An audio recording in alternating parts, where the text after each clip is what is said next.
나는 김옥자 70이다. 사람들은 70이면 다 내려놓고 살아야 한다고 말한다.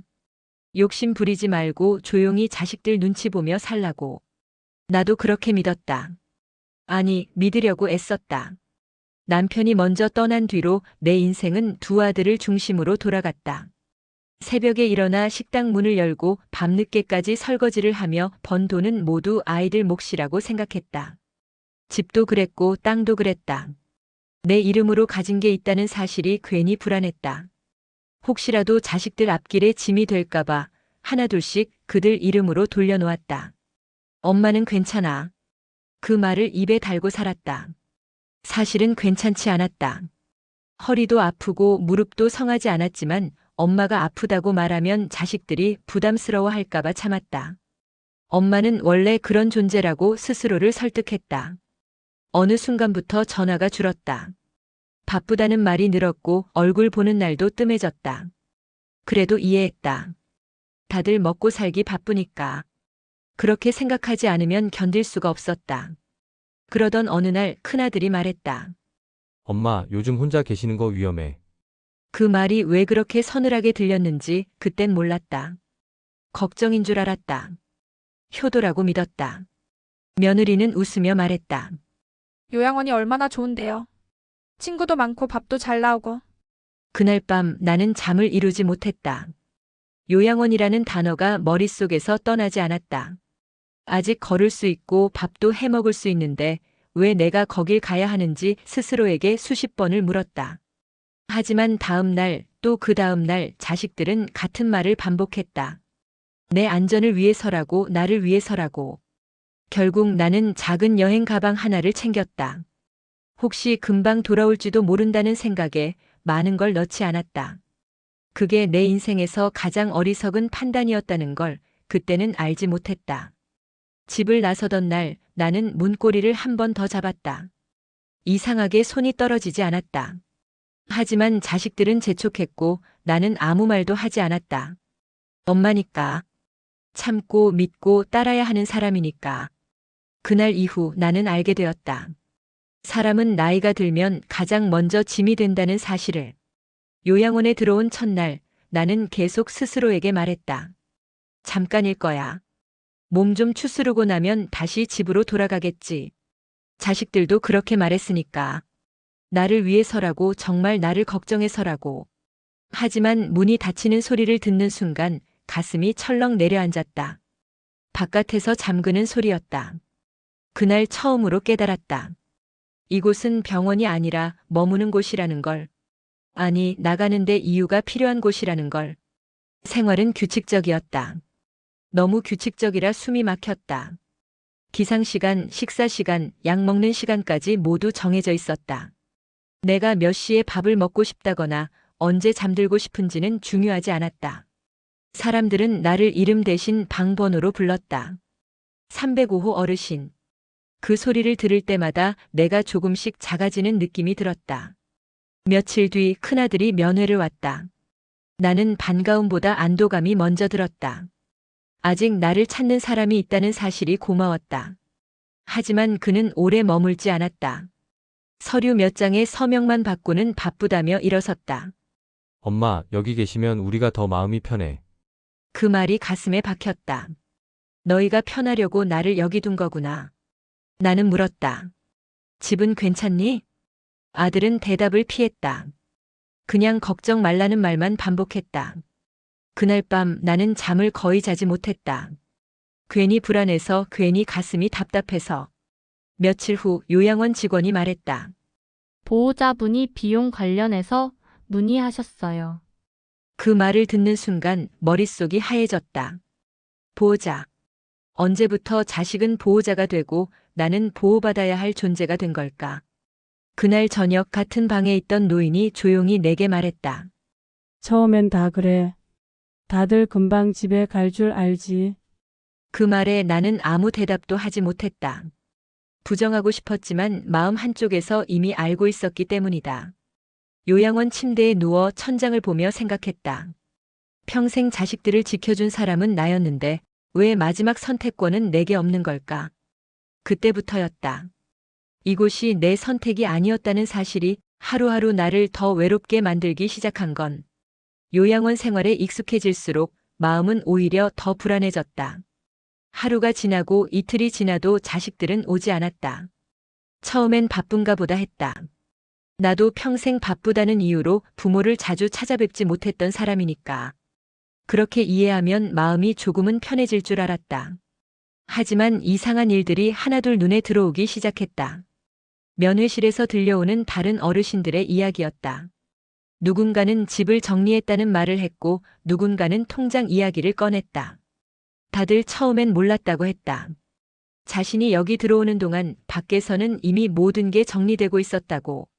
어느 날 저녁 같은 방을 쓰던 할머니가 나를 보며 조용히 말했다. 딸이 그러더라. 집은 이제 내 집이 아니래. 그 말을 듣는 순간 가슴이 철렁 내려앉았다. 설마 하면서도 머릿속에서는 자꾸만 불길한 생각이 떠올랐다. 그날 밤 나는 잠을 이루지 못했다. 괜히 휴대전화를 손에 쥐고 통화 기록을 들여다봤다. 마지막으로 집에 대해 물었던 날 아들의 목소리가 어색하게 흔들렸던 게 떠올랐다. 그땐 내가 예민하다고 넘겼다. 엄마가 의심하면 안 된다고 스스로를 나무랐다. 며칠 뒤 요양원 복도에서 우연히 아들의 전화를 받았다. 아, 그 건은 거의 마무리됐고요. 내 얘기는 아니겠지 애써 고개를 돌렸지만 심장은 미친 듯이 뛰었다. 그 목소리는 분명히 내 아들이었다. 그날 이후 나는 조용히 관찰하기 시작했다. 직원들이 건네는 서류, 보호자 이름이 적힌 칸, 비용 내역서에 찍힌 도장까지. 글자가 눈에 들어왔다. 숫자가 머릿속에서 연결되기 시작했다. 젊은 시절 회계 장부를 정리하며 살았던 시간이 다시 살아나는 것 같았다. 그제야 인정할 수밖에 없었다. 내가 이곳에 있는 동안 내 삶은 내 손을 떠나고 있다는 사실을. 그 진실을 알았을 때 이상하게도 눈물은 나오지 않았다. 대신 마음이 차갑게 가라앉았다. 이제 더 이상 모른 척할 수 없다는 걸 그때 처음으로 깨달았다. 진실을 알았다고 해서 세상이 바로 달라지지는 않았다. 나는 여전히 요양원 침대 위에 누워 있었고 내 이름이 적힌 결정서는 하나도 없었다. 보호자란 이름 아래 모든 권한은 자식들에게 있었다. 처음엔 분노가 치밀었다. 피가 거꾸로 솟는다는 말이 이런 건가 싶었다. 하지만 그 감정은 오래가지 않았다. 분노는 소리를 내지만 소리는 쉽게 무시된다는 걸 나는 너무 오래 살아오며 배웠다. 그래서 나는 입을 다물었다. 억울하다는 말도 왜 그랬냐는 질문도 삼켰다. 대신 눈을 열었다. 요양원 직원들이 건네는 서류의 순서, 보호자 칸에 적힌 이름, 비용 명세서에 찍힌 날짜와 도장. 예전 같으면 무심히 넘겼을 종이들이 그날 이후로는 다르게 보였다. 숫자가 말해주고 있었고 종이는 거짓말을 하지 않았다. 밤이 되면 천장을 보며 과거를 떠올렸다. 젊었을 때 나는 숫자 옆에서 살았다. 식당을 하기 전 작은 회사에서 장부를 정리하던 시절이 있었다. 그땐 내가 대단한 일을 한다고 생각하지 않았다. 그저 맡은 일을 했을 뿐인데 그 시간이 지금의 나를 살려내고 있다는 사실이 아이러니했다. 사람 인생은 어디서 쓸모가 될지 모른다는 걸 그때 처음 실감했다. 며칠을 그렇게 보내다 나는 결심했다. 울며 매달리는 노인이 아니라 상황을 이해하는 당사자가 되기로. 요양원 공용 전화 앞에 섰을 때 손이 조금 떨렸다. 오래된 번호 하나를 눌렀다. 예전에 함께 일했던 법무사였다. 나를 기억할까 걱정했지만 그는 내 이름을 듣자마자 말했다. 옥자 씨? 그 짧은 호칭 하나에 마음이 무너질 뻔했다. 누군가 나를 아직 어른으로 불러주고 있었다. 나는 차분히 말했다. 감정은 최대한 빼고 사실만 전달했다. 진명의 요양원 입소 과정, 보호자 서류. 전화기 너머에서 한숨이 들렸다. 그리고 이어진 말. 지금부터라도 기록을 남기세요. 날짜, 말, 행동. 다 증거가 됩니다. 그날 이후 나는 작은 수첩을 품에 넣고 다녔다. 메모는 내 무기였다. 면회가 없는 날 보호자와 통화한 시간, 직원이 무심코 흘린 말까지 적었다. 누군가 보면 별것 아닌 글자들이었지만 나에게는 내 인생의 주도권을 되찾는 실마리였다. 나는 더 이상 기다리지 않았다. 누가 구해주길 바라지도 않았다. 조용히, 아주 천천히, 그러나 분명하게 준비하고 있었다. 아무도 몰랐다. 자식들도 요양원 사람들도. 이 침대 위에 누운 노인이 이미 마음속에서는 일어서고 있다는 걸. 그때 나는 알았다. 늙는다는 건 약해지는 게 아니라 소리 없이 단단해지는 과정일지도 모른다는 걸.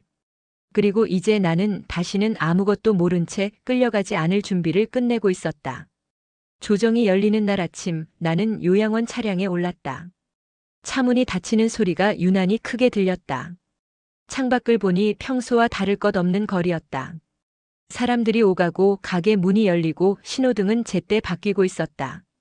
세상은 아무 일도 없다는 듯 흘러가고 있었는데 그 속에서 나만 한참 뒤처진 기분이 들었다. 그동안 나는 이 침대와 복도 사이에서만 살았고 오늘은 아주 오랜만에 밖으로 나가는 사람이 되었다. 차에서 내리자 다리가 잠시 풀렸다. 순간 누군가 부축해 주길 바랐지만 곧 스스로 자세를 바로 세웠다. 오늘만큼은 약한 모습으로 보이고 싶지 않았다. 깔끔하게 다린 옷자락을 정리하며 스스로에게 말했다.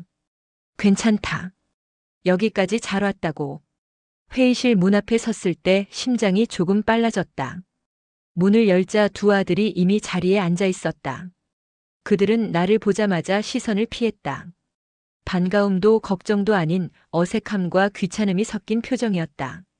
그 표정을 보는 순간 마음속에서 무언가가 또각 소리를 내며 부러졌다. 내가 알고 있던 아들들의 얼굴은 이미 오래전에 사라졌다는 걸 그제야 인정하게 되었다. 자리에 앉으라는 말에 나는 천천히 의자를 끌어당겼다. 방 안은 조용했지만 공기는 묘하게 무거웠다. 큰아들이 먼저 입을 열었다. 어머니를 위해서 한 일입니다. 익숙한 말이었다. 그 말이 얼마나 많은 것을 덮을 수 있는지 나는 이제 잘 알고 있었다. 그 말 한마디면 책임은 사라지고 질문은 무례가 된다. 나는 일부러 고개를 숙이고 그 말을 끝까지 들었다. 예전 같았으면 그 말에 마음이 약해졌을 것이다. 엄마니까 이해해야 한다고 스스로를 설득했을 것이다.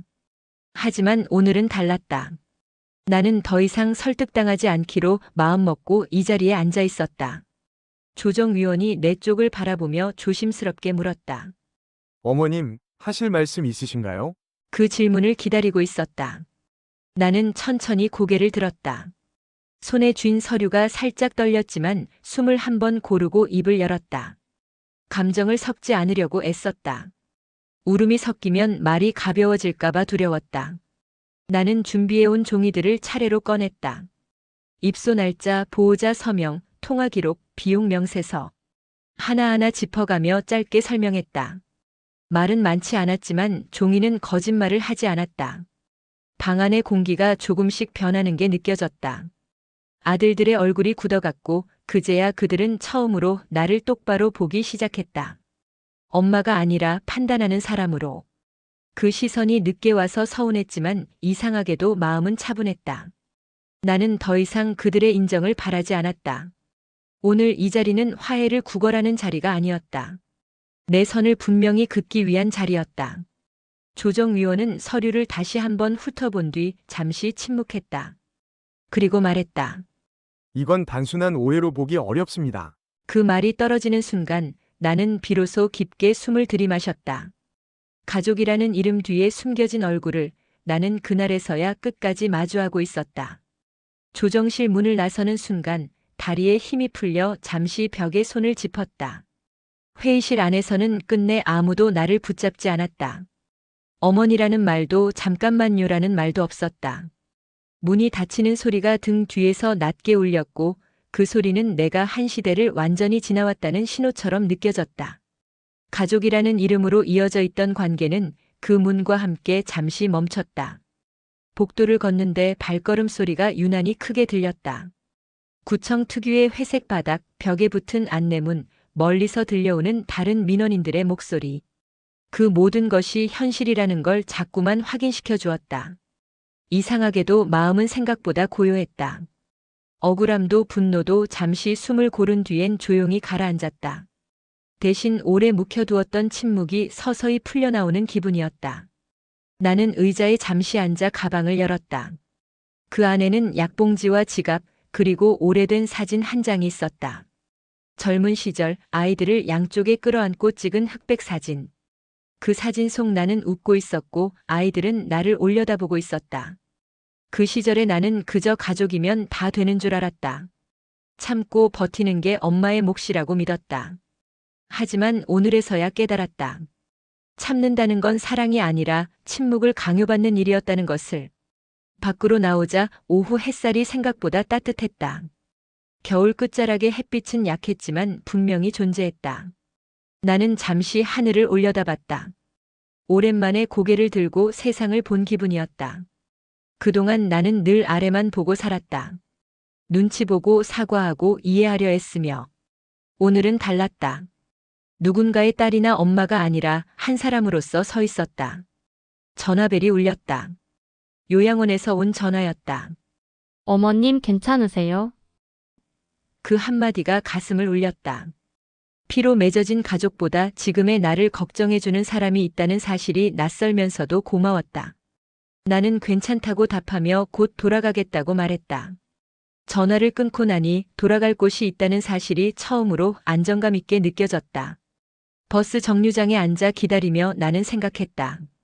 앞으로 아들들과 어떤 관계가 될지는 아직 모른다. 다시 말을 섞을 수도 있고 아닐 수도 있다. 하지만 분명한 건 하나였다. 이제 나는 아무 말도 못한 채 끌려다니는 사람이 아니라는 것. 침묵은 끝났고 내 몫의 목소리는 되찾았다. 버스가 도착했다. 나는 천천히 올라타 창가 자리에 앉았다. 창밖으로 지나가는 거리 풍경이 낯설지 않았다. 세상은 여전히 흘러가고 있었고 그 속에서 나도 다시 움직이기 시작했다. 이 조용한 결심이 앞으로의 나를 지탱해 줄 거라는 걸 나는 알고 있었다. 요양원으로 돌아온 날 밤 나는 쉽게 잠들지 못했다. 천장을 바라보며 숨을 고르는데 오늘 하루가 천천히 되감기처럼 흘러갔다. 조정실의 공기, 아들들의 굳은 얼굴, 버스 창가에 비친 내 모습까지. 이상하게도 그 장면들은 더 이상 나를 괴롭히지 않았다. 아프긴 했지만 덮어두고 외면하던 때와는 달랐다. 나는 처음으로 끝까지 바라봤고, 끝까지 말했고, 끝까지 나를 지켰다. 침대 옆 작은 탁자 위에는 이름표가 놓여 있었다. 옥자. 늘 붙어있던 이름이었지만 오늘따라 유난히 또렷해 보였다. 나는 그동안 엄마로, 아내로, 보호자로 불리며 살았지, 내 이름으로 불린 적은 많지 않았다. 누군가를 위해서가 아니라 나 자신으로 존재하는 하루가 이렇게 낯설고도 묘할 줄은 몰랐다. 아침이 되자 창문 사이로 햇빛이 들어왔다. 요양원 복도에서 들려오는 발소리와 인사소리가 평소와 같았다. 어제와 달라진 건 아무것도 없어 보였지만 나는 알고 있었다.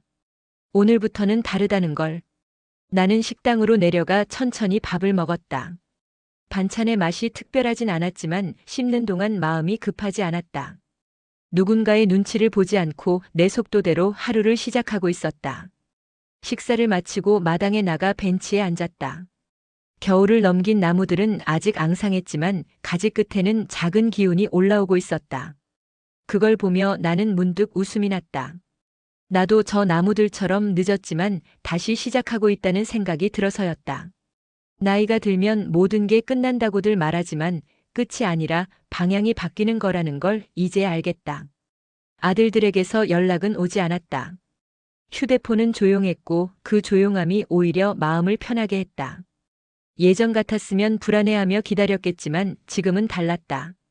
연락이 오면 받으면 되고 오지 않으면 오지 않는 대로 살면 된다. 관계는 붙잡는 게 아니라 서로 설 수 있을 때 이어지는 거라는 걸 나는 배웠다. 나는 조용히 다짐했다. 더 이상 침묵으로 사랑을 증명하지 않겠다고. 내 삶의 남은 시간은 크지 않을지 몰라도 적어도 내 이름으로 살아갈 수는 있다고. 누군가의 기대가 아니라 내 기준으로 하루를 채워가겠다고. 해가 기울 무렵 창밖으로 노을이 번졌다. 나는 그 빛을 한참 바라보다가 천천히 커튼을 닫았다. 오늘은 여기까지면 충분했다. 아주 작지만 분명한 변화가 시작된 하루였다. 이제 나는 알고 있었다. 가족보다 먼저 지켜야 할 사람이 있다는 것을. 그 사람의 이름은 옥자였다. 우리는 살아오며 수없이 많은 이름으로 불려왔습니다. 딸로, 아내로, 아버지로, 어머니로. 그리고 어느 순간부터는 그 이름들 뒤에 숨어 정작 나 자신은 조용히 밀어두고 살았는지도 모릅니다. 옥자의 이야기는 큰 사건도 화려한 반전도 없는 이야기입니다. 하지만 그 안에는 수십 년을 참고 견뎌온 한 사람의 시간과 늦었지만 끝내 포기하지 않은 작은 용기가 담겨 있습니다. 가족이라는 이유로 말하지 못했던 순간들, 사랑이라는 이름으로 참아야만 했다고 믿었던 시간들. 이 이야기가 끝난 지금 여러분의 마음속에도 하나쯤 떠오르는 얼굴이 있지 않으신가요? 삶은 나이가 들수록 점점 작아지는 것처럼 보이지만 사실은 그만큼 내가 누구인지 분명해지는 시간이기도 합니다. 그리고 그 깨달음은 언제라도 늦지 않습니다.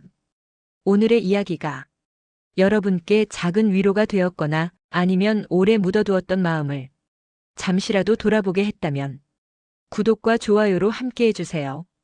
여러분의 그 선택 하나가 이런 이야기가 계속 이어질 수 있는 힘이 되고 또 다른 누군가에게는 나만 그런 게 아니었구나라는 조용한 위로가 됩니다.